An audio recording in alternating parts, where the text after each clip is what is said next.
हरिवंश महाराज जी, आपके चरणों में कोटि कोटि प्रणाम। महाराज जी, आपकी कृपा से आपके बताए हुए मार्ग पर चलने की कोशिश कर रहा हूँ, लेकिन महाराज जी कोई भी संकल्प 15 से 20 दिन से ज्यादा उसका पालन नहीं कर जा पाता उसका हूँ। कारण है ब्रह्मचर्य की हीनता। आगे वही लिखा कि मतलब बार बार गिरा देती है ये काम वासना। तो महाराज जी जीवन मतलब मेन पॉइंट जो है वो ब्रह्मचर्य खंडन है। अगर थोड़ा ब्रह्मचर्य पर ध्यान दे दीजिए तो दिनचर्या ठीक हो जाएगी।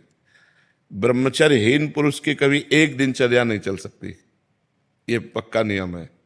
और ब्रह्मचारी की दिनचर्या में कभी फर्क नहीं पड़ सकता। इसलिए कोशिश करो नाम जप करते हुए, पवित्र आहार, अल्पाहार लेते हुए, कुसंग का त्याग करते हुए, मोबाइल से या व्यक्ति से कुसंग ना होने पावे, शास्त्र विरुद्ध संग ना होने पावे, और अपने हाथ से कोई ऐसे आचरण न करे, तो फिर ब्रह्मचर्य का पोषण जरूरी है। परमार्थ में चलने के लिए ब्रह्मचर्य अति आवश्यक है। यदि चाहे वो गृहस्थ ही क्यों ना हो, तो गृहस्थ का मतलब थोड़ी कि रोज पे विचार करो, नहीं, एक उसमें भी मर्यादा है। शास्त्र में वर्णन है कि मासिक धर्म के होने के एक सप्ताह बाद पवित्र होने पर संतानोत्पत्ति के लिए गृहस्थ धर्म में लिखा हुआ है, एक महीने में एक बार संतानोत्पत्ति के लिए मासिक धर्म के एक सप्ताह बाद बकाया ब्रह्मचर्य रहे। तो गृहस्थ में भी ब्रह्मचर्य की आवश्यकता है। ऐसा थोड़ी कि मनमानी आचरण तो फिर नष्ट हो जाएगा, क्योंकि जीवनी शक्ति है ब्रह्मचर्य, वो जब तक ठीक नहीं रहेगी तब तक ठीक नहीं रहेगा। तो ब्रह्मचर्य पर सुधार करो। क्यों भाई? हाँ, मतलब कोशिश पूरी करते हैं महाराज जी, लेकिन 10 दिन एकदम अच्छे से रहेंगे। हाँ। फिर कभी कभी ऐसा हो जाता है कि एक बार गलती हो जाती है तो पूरा चीज हाँ, हो जाता है, हो जाए, वो मन खिन्न हो जाएगा, मन हार जाएगा, फिर उत्साह नहीं रह जाता। वो आपका ही नहीं, सबका होता है।